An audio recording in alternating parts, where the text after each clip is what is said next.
Laut, hamparan luas yang selama ini menjadi sumber kehidupan bagi banyak manusia. Di tempat inilah harapan digantungkan, dan kehidupan terus berjalan dari hari ke hari. Bagi sebagian orang, laut adalah tempat mencari nafkah. Bagi yang lain, laut adalah sumber ketenangan. Namun lebih dari itu, laut adalah bagian dari keseimbangan alam yang telah diciptakan dengan sempurna. Setiap hari, manusia mengambil manfaat dari laut. Ikan, hasil laut, dan berbagai kekayaan lainnya menjadi penopang kehidupan yang tidak tergantikan. Hubungan antara manusia dan laut seharusnya berjalan dengan seimbang. Apa yang diambil harus diiringi dengan penjagaan, dan apa yang dimanfaatkan harus diiringi dengan tanggung jawab. Namun, seiring berkembangnya zaman, hubungan itu mulai berubah. Modernisasi yang membawa kemudahan dan kemajuan ternyata juga membawa dampak yang tidak sedikit. Pencemaran mulai terjadi, eksploitasi dilakukan secara berlebihan, dan kesadaran untuk menjaga lingkungan perlahan menurun. Dampaknya tidak hanya dirasakan oleh alam, tetapi juga oleh manusia itu sendiri. Hasil tangkapan menurun, ekosistem terganggu, dan keseimbangan alam mulai rusak. Apa yang terjadi hari ini adalah akibat dari tindakan manusia di masa lalu, yang mengabaikan tanggung jawabnya. Namun, pada kenyataannya, tidak semua manusia menyadari hal tersebut. Banyak yang masih mengambil tanpa memikirkan dampak, menggunakan tanpa menjaga, dan membuang tanpa rasa tanggung jawab. Jika hal ini terus dibiarkan, maka kerusakan akan semakin meluas. Lalu, bagaimana jika laut bisa berbicara? Apa yang akan ia katakan kepada manusia?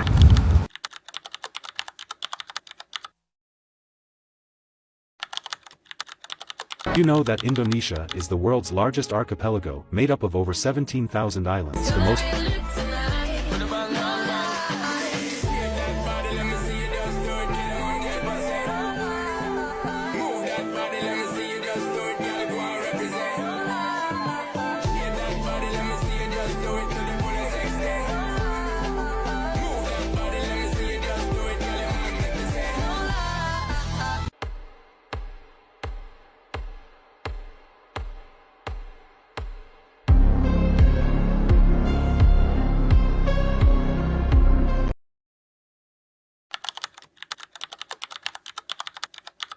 Dalam Islam, laut adalah amanah dan nikmat dari Allah yang harus kita jaga.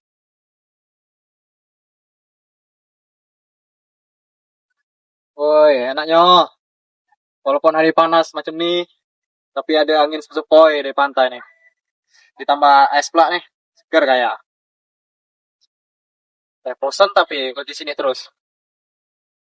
Mau jalan-jalan lah ke sana.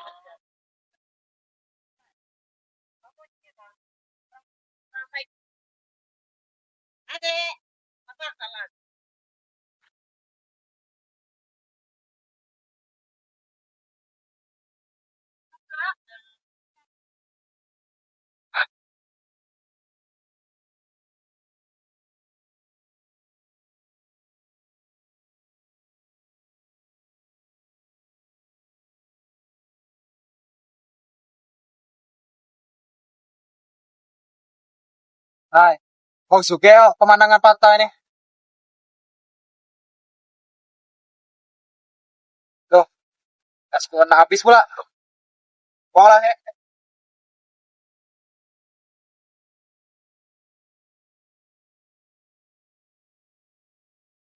Dulu, laut ini begitu indah. Airnya bersih, ikan mudah didapat, dan hasil melaut cukup untuk memenuhi kebutuhan sehari-hari. Tapi sekarang, semuanya terasa berbeda. Sampah semakin banyak berserakan. Laut yang dulu memberikan kehidupan perlahan mulai tercemar. Sebagai nelayan, hati saya sangat sedih melihat keadaan ini. Pendapatan semakin menurun, ikan semakin sulit didapat. Kadang saya bertanya dalam hati, sampai kapan laut ini harus menanggung semuanya? Padahal laut ini bukan tempat membuang sampah, laut adalah sumber kehidupan bagi kita semua. Dan hari ini saya masih melihat ada orang yang masih belum sadar membuang sampah sembarangan seolah dampaknya tidak akan terjadi apa-apa. Kalau kita semua terus diam, bagaimana nasib laut kita di masa depan?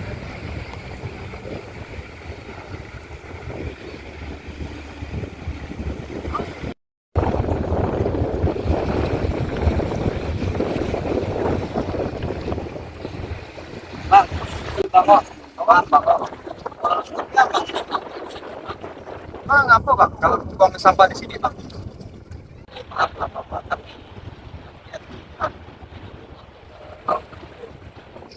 Serah aku lah bang, aku nak buang sampah benda.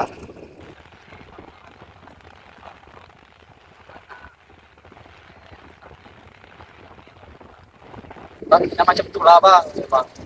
Ini kan macam tukang bersih yang membersihkan pantai nih bang. Oh ini ada sangkut pauta dengan semua nih bang. Soalnya lah bahwa tapi ini tapi kita Tuhan bang. Kita harus menjaga bang. Lalu sebenarnya mana bang? Serakulah nak apa? Itu kan amanah-amanah tuh tidak peduli dak kayak pantai ini. Oh, ada apa tuh ribut-ribut?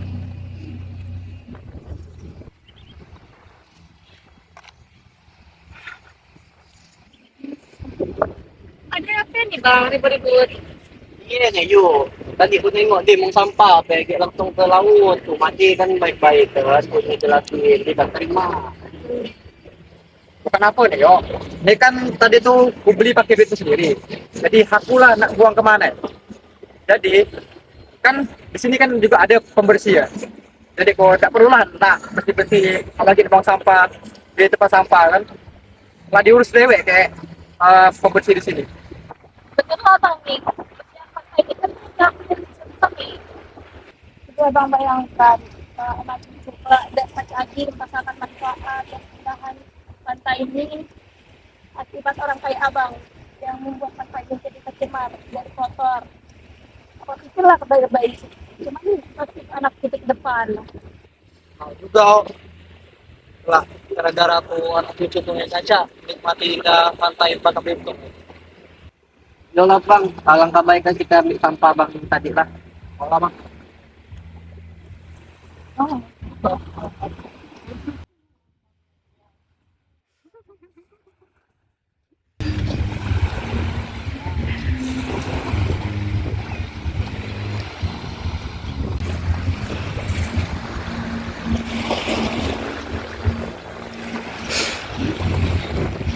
Assalamualaikum warahmatullahi wabarakatuh.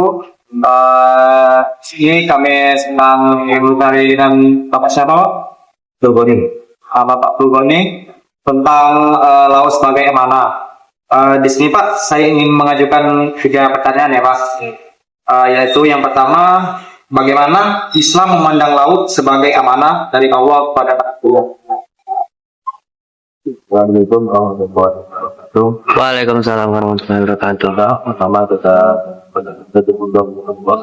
anak yang mana kita masih dimintakan katakan kita masih bisa untuk merasakan nikmat karena katakan jadi menurut pendapat Islam untuk dalam laut nama itu laut itu merupakan salah satu titik Allah Subhanahu wa Ta'ala.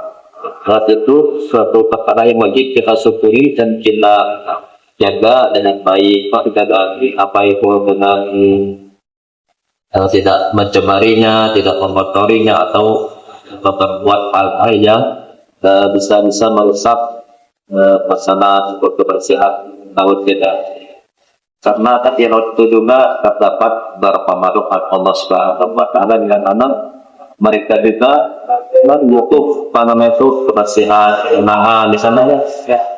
Sama seperti kita kan di di kita juga kan nggak ingin namanya rusak, dapat dicemari, dikotori wilayah kita kan itu juga ya gitu juga kehidupan di laut, ada ikan-ikan di sana kan misalkan yang lain lagi kan banyak beribu macam di sana. Mereka juga berat tak ingin dia rusak, dicemari, dikotori dan sebagainya.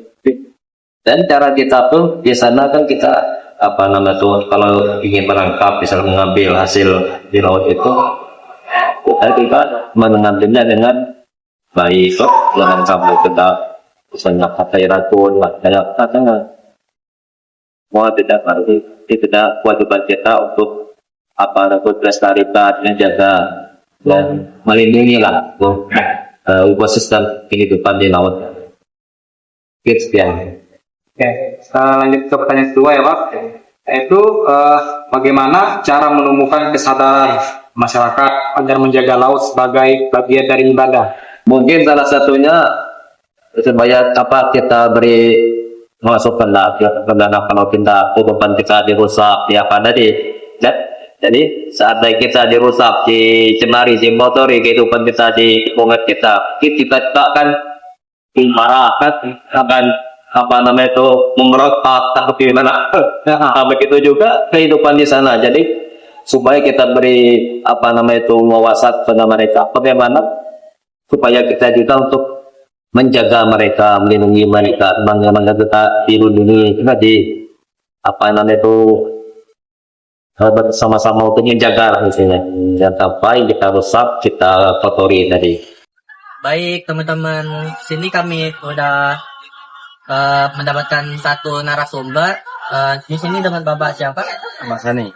Bapak Sani. Oke, Bapak Sani di sini sebagai apa? Pengurus. Bapak ini sebagai pengurus. Teman-teman, kami sedang di pantai. Biasanya pantai ini disebut Pantai Kuala. Pantai Kuala. Nah, di sini kami ingin mengajukan pertanyaan.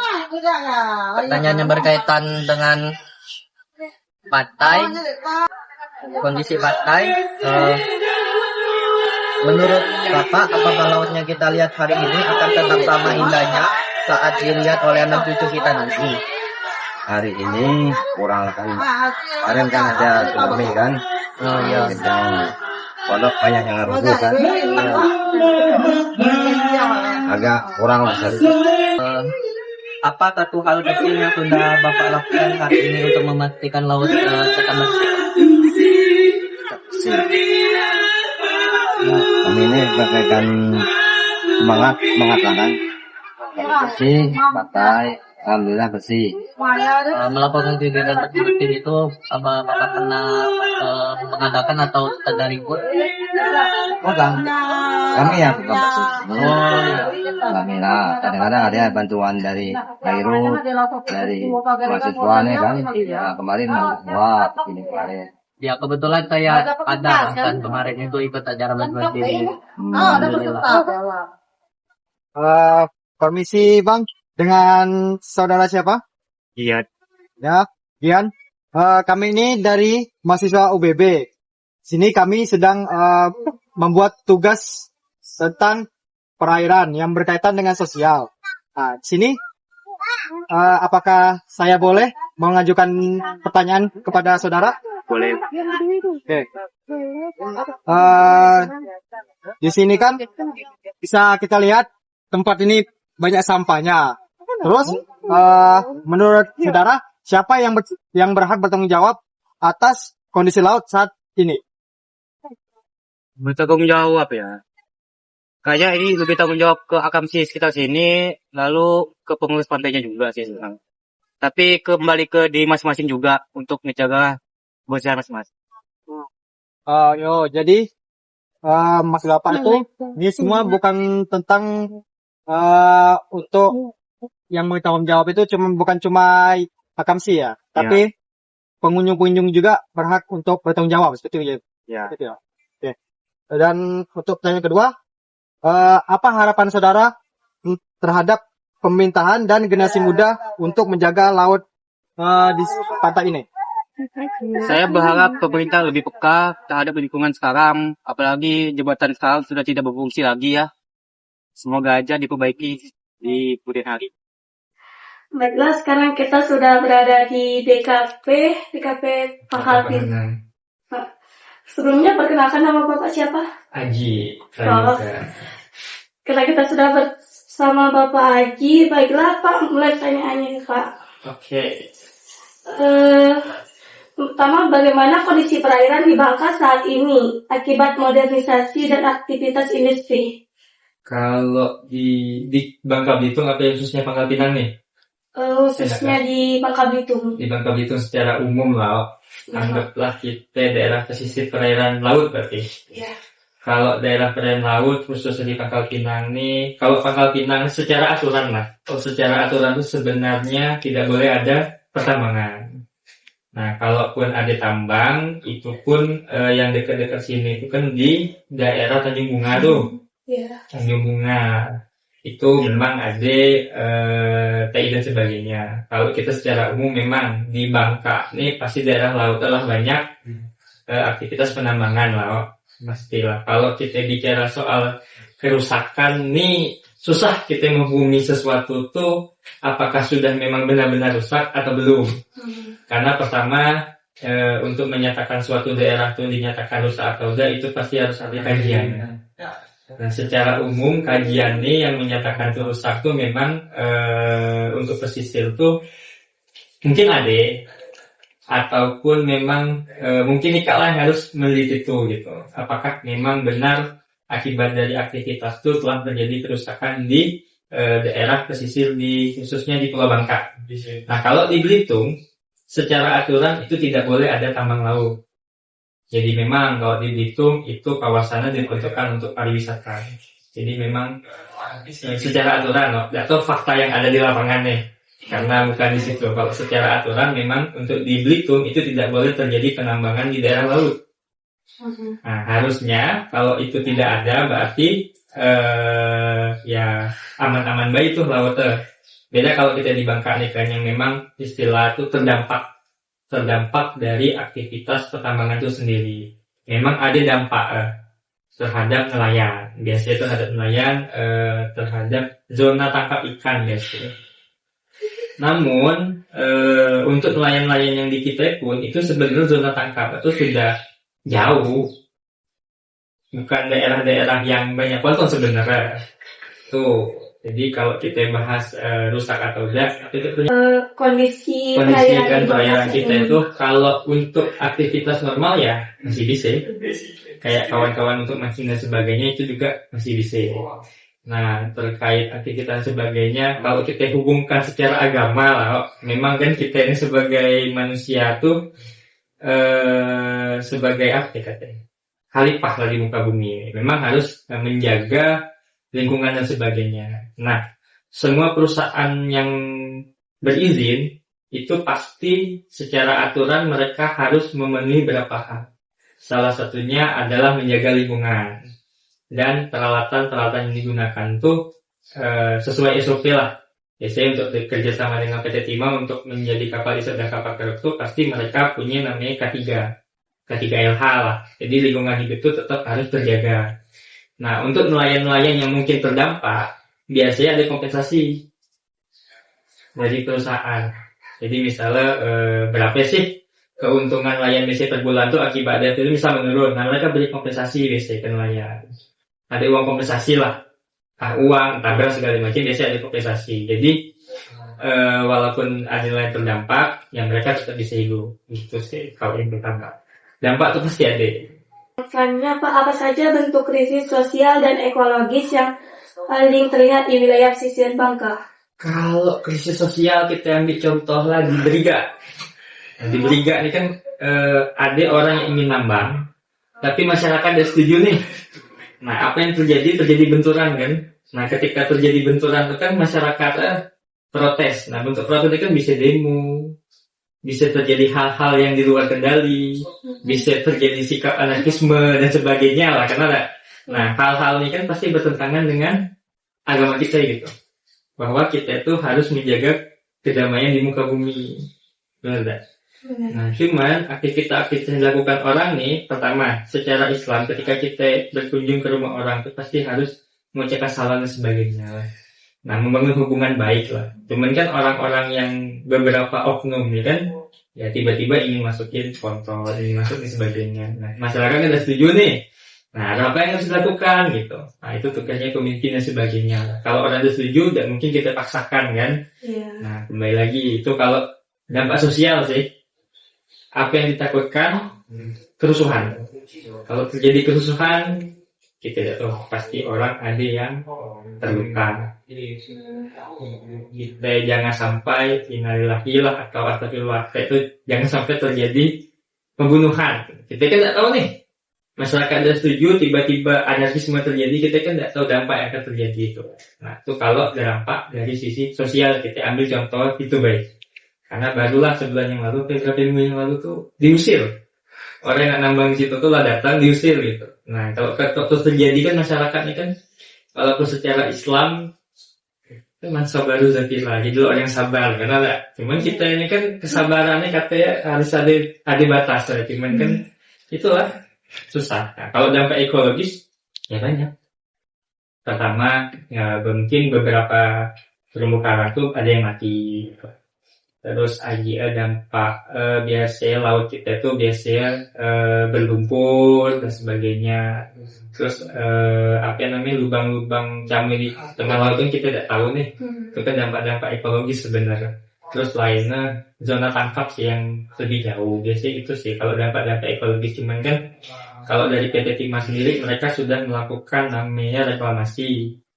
Berarti misalnya contoh yang dosen ilmu kelautan sih dulu dosen IKA lah Pak Indra misalnya melakukan transplantasi karang ya kayak itu kan minimalisir dampak ekologis. Cuman dampak ekologis nih memang terlihat kecil walaupun dia akan jadi besar lah. Cuman yang harus diperhatikan itu memang dampak sosial tadi. Langsung ke masyarakat tuh. Next. Selanjutnya Pak, bagaimana peran pemerintah dalam mengatasi kerusakan lingkungan laut akibat eksploitasi? Kalau kita bicara kewenangan ya, kalau kewenangan laut itu berada di provinsi. Jadi kalau di provinsi itu di DKP provinsi itu mereka punya bidang pengawasan. Nah bidang pengawasan inilah yang melakukan pengawasan terhadap orang-orang yang memanfaatkan zona ruang laut untuk melakukan aktivitas tersebut gitu. Biasanya ada izinnya. Nah, apakah izin ini sesuai dengan segalanya? Itu kan tergantung dari si kita yang mengajukan tuh. Nah, nanti bidang pengawas tuh ya akan memeriksa apakah sesuai nih SOP terus dokumen-dokumen ada namanya dokumen AMDAL sesuai. Karena untuk memanfaatkan ruang laut tuh izin itu nanti akan selain di provinsi akan izin ke pusat. Jadi peran itu dari pemerintah provinsi ke pusat. Nah, peran kota di mana nggak ada. Karena pemanfaatan ruang laut tuh izinnya bukan kewenangan tuh. Paling kita itu misal ada masyarakat ingin mengurus izin itu kita bantu. Sebatas membantu gitu. Tapi fungsi pengawasan dan sebagainya kita secara aturan tuh ada kalau di kota. Tapi kok di provinsi ada, karena mereka punya juga bagian tuh. Kalau itu sih peran pemerintah lebih ke penegakan aturan. Selamat siang, Om. Ya. Permisi, sebelumnya kami dari mahasiswa UBP ada tugas kelompok lah untuk menanyakan beberapa tentang masalah perairan dekat sini. Yang pertama tuh nanya masalah perubahan yang paling terasa dari zaman dulu ke zaman sekarang, aktivitas Kalau- industri atau segala macam. Ya, kalau aktivitas, kalau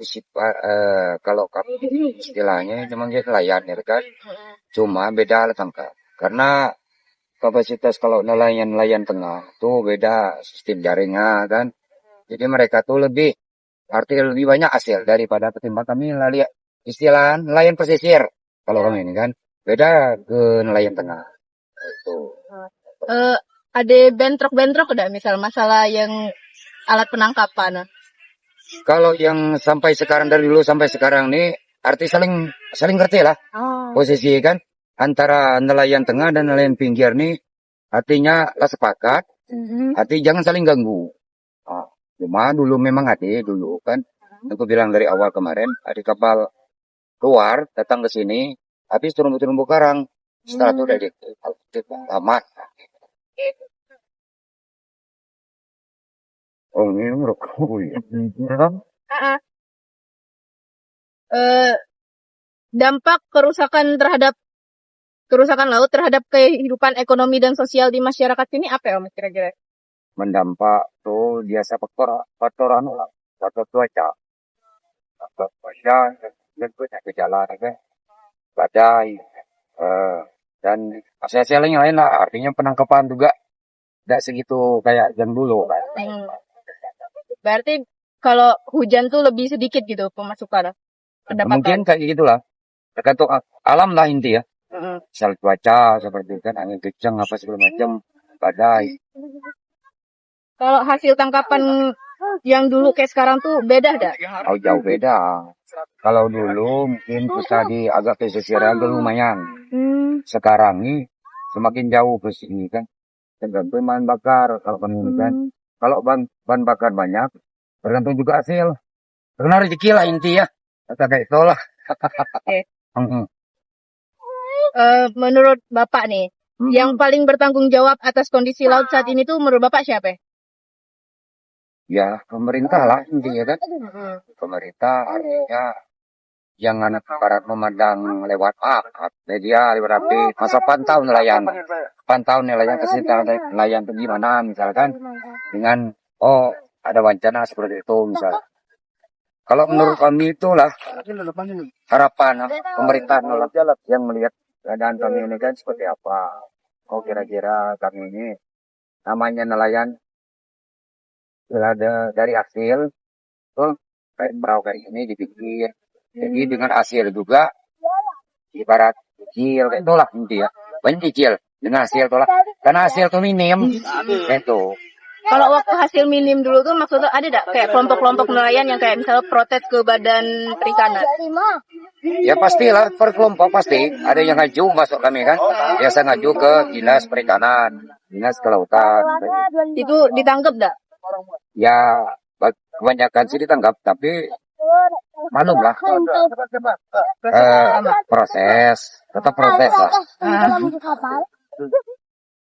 Harapan Bapak terhadap masyarakat dan pemerintahan untuk generasi muda dalam menjaga kelautan ini apa ya Pak? Untuk masa anak-anak muda lah untuk menjaga laut ini. Ya mas saling melindungi lah. Intinya maksudnya terumbu karang jangan sampai pokoknya intinya jangan sampai ada pihak yang lain bermain di laut kita maksudnya Indonesia. Itu. Oke lah. Baik. Terima kasih Bapak untuk waktunya. Ya sama-sama. Terima kasih.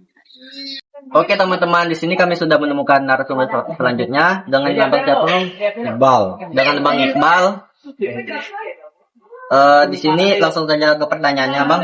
Menurut Abang, bagaimana cara mahasiswa untuk melindungi laut tanpa melanggar nilai-nilai agama, Bang? Baik, menjawab pertanyaan itu, pada dasarnya sebuah kebijakan yang telah diberikan itu selaras dengan nilai-nilai agama, yaitu untuk menjaga laut, tidak membuang sampah sembarangan, tidak mengotori air laut, mencemar, ataupun menangkap ikan dengan menggunakan alat tangkap yang sangat berkelanjutan.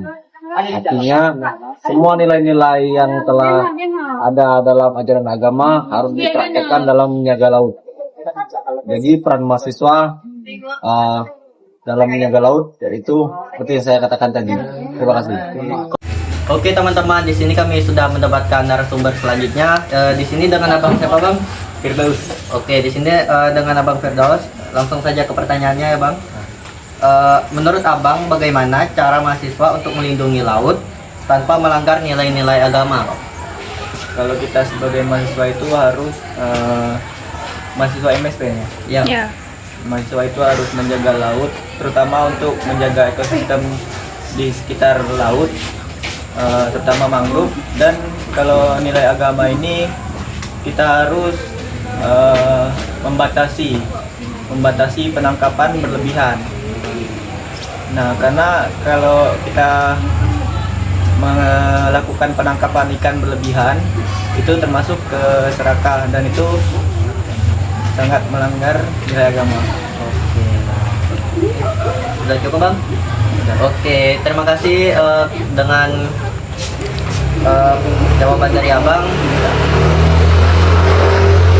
Baiklah, di sini saya bersama narasumber selanjutnya bersama Ayu Rina. Izin bertanya, Ayu.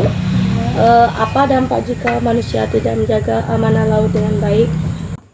Tentunya kita sebagai manusia, karena kita sudah dititipkan bumi dari Allah, diamanahkan untuk menjaganya, sebaiknya kita jaga agar tidak rusak, karena kan itu sebagai bentuk amanah kita kepada Tuhan, utamanya kepada Allah, biar juga kita jaga agar kita tidak berdosa, ya kan, karena sudah dititipkan harus jaga dengan baik. Ya. Pak, Islam melarang perbuatan berlebihan dalam memanfaatkan sumber daya lain. Kan kita tahu sendiri sesuatu yang berlebihan itu sangatlah tidak baik. Untuk melakukan sesuatu kegiatan itu yang biasa-biasa saja, karena sesuatu berlebihan yang tidak baik itu tentunya akan merusak ekosistem laut ya. Jadi kalau untuk menjaga atau untuk memanfaatkannya, cari yang tidak akan merusak pertama, karena jangan terlalu berlebihan lah. Dan sesuatu berlebihan yang kita tahu sendiri itu sangat tidak baik. Selanjutnya, apa hubungan antara pencemaran laut dengan dosa terhadap alam? Yang kita tahu, kita kan sudah diamanahkan dari Tuhan untuk menjaga. Jika kita rusak, tentu kita akan dosa ya, karena kayak seperti kita minjem barang orang lain yang diamanahkan untuk dijaga dengan baik. Jika kita rusak, kita akan bersalah, kita akan mengganti. Nah, begitupun juga alam. Apa contoh kerusakan laut yang terjadi akibat ulah manusia yang Ayu ketahui? Yang kita ketahui banyak ya kalau kerusakan laut yang terjadi akibat ulah manusia. Salah satunya itu terumbu karang. Nelayan juga kadang-kadang mencari ikan di laut itu kadang-kadang tidak sesuai dengan aturan. Banyak yang melakukan pengeboman, terus karang-karang yang ada di laut juga diinjak. Juga banyak masyarakat yang membuang sampah di laut terutamanya. Itu juga sangat merusak ya. Yang terakhir, kenapa manusia harus menjaga laut dan ekosistemnya? Ya, supaya lautnya lestari ya, agar juga kalau kita menjaga laut nih, otomatis terumbu karang yang ada di laut juga itu bakalan terjaga. Nah, ikan-ikan pasti banyak. Jadi untuk para nelayan itu tidak perlu jauh atau ke tengah untuk mencari ikan. Terus kita juga enak melihat memandangnya, juga lautnya bersih. Karena kan kita sudah dititipkan juga amanah nih, harus dijaga benar-benar. Yaitu yang pertama, bagaimana pandangan Abang terhadap kerusakan lautan sebagai bentuk pengkhianatan terhadap amanah?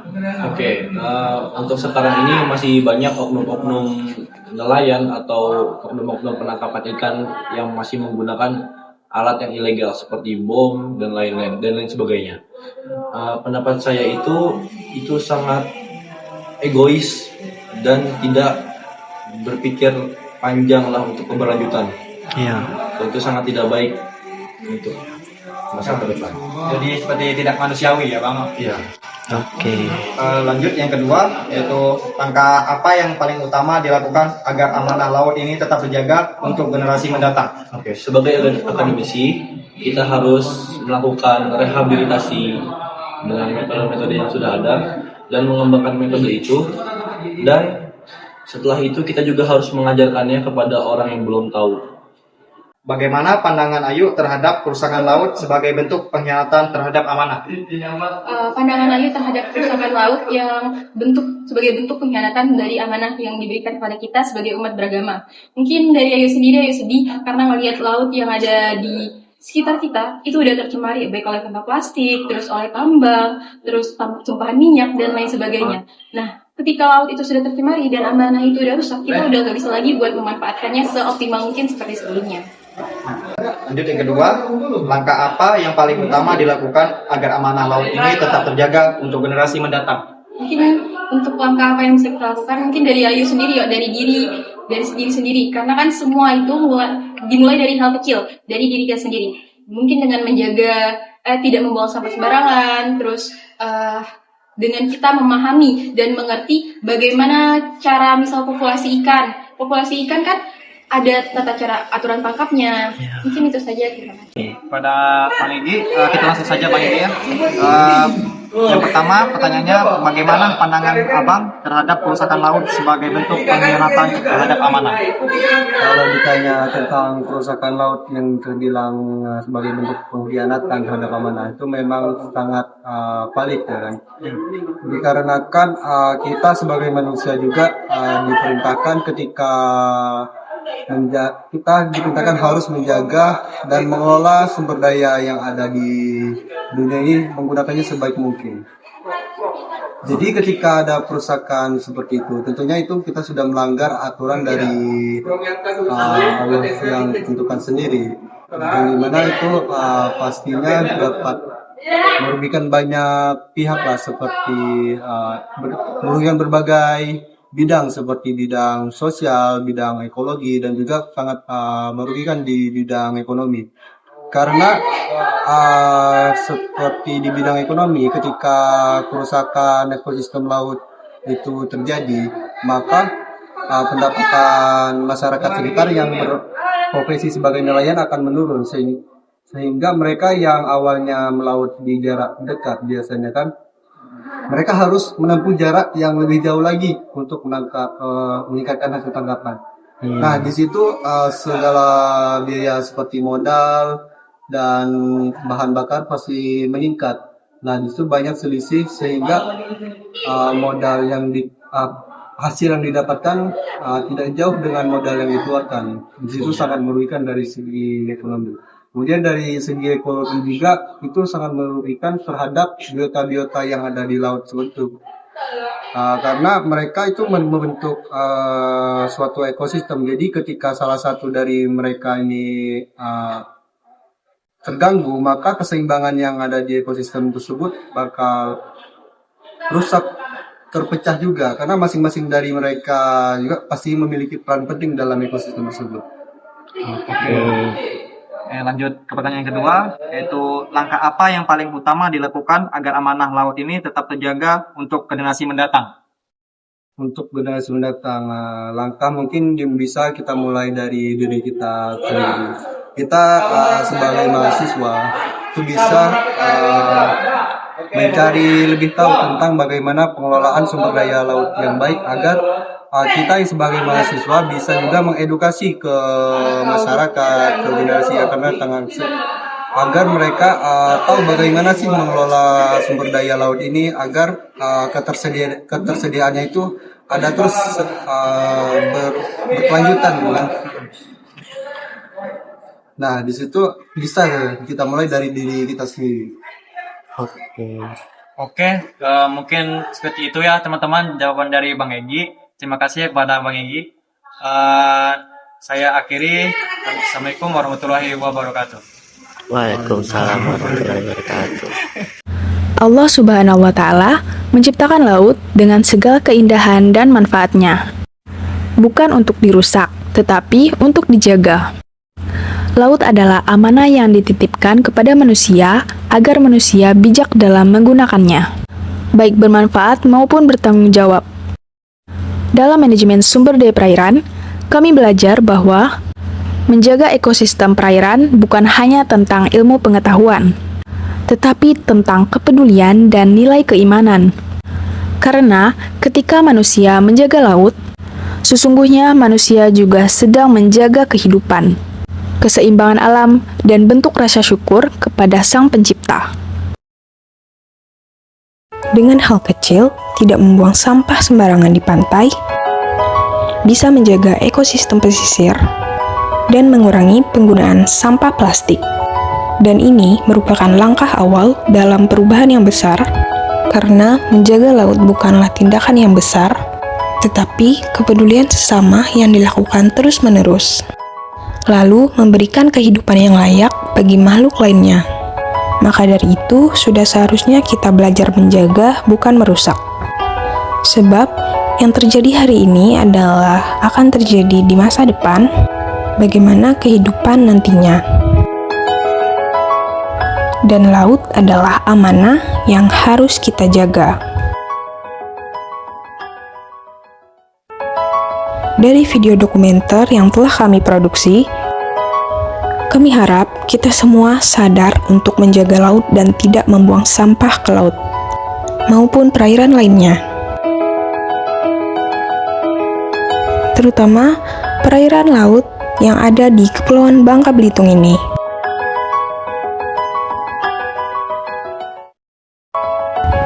Mari kita jaga dan sadar bahwa laut adalah sebagai amanah.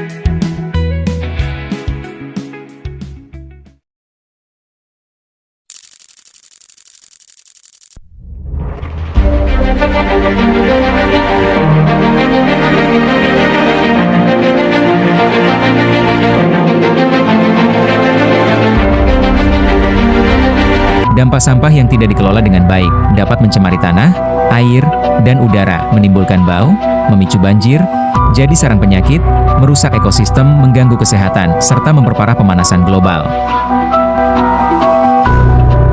Mari kita buka mata dan lihat ke sekitar.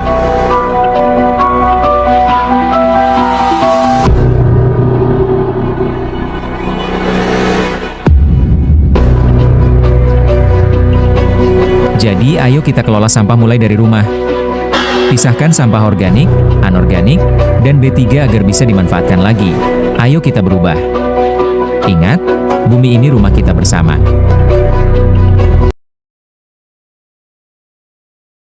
ظهر الفساد في البر والبحر بما كسبت أيدي الناس ليذيقهم بعض الذي عملوا لعلهم يرجعون قل سيروا في الأرض فانظروا كيف كان عاقبة الذين من قبل كان أكثرهم مشركين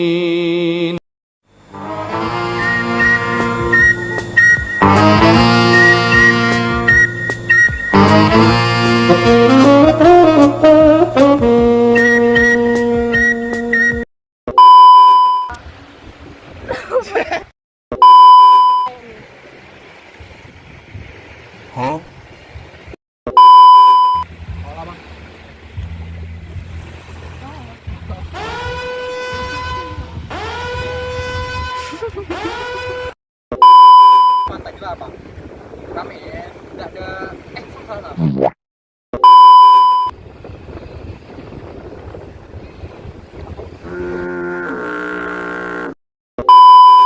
Nay sẽ thật dài, em cũng đã mệt nhoài, sương rơi, đêm lạnh đầy, vậy thì ai đưa em về đêm nay? Take me back home, đường về cũng chẳng có xa, đưa em về qua 3 ngã năm.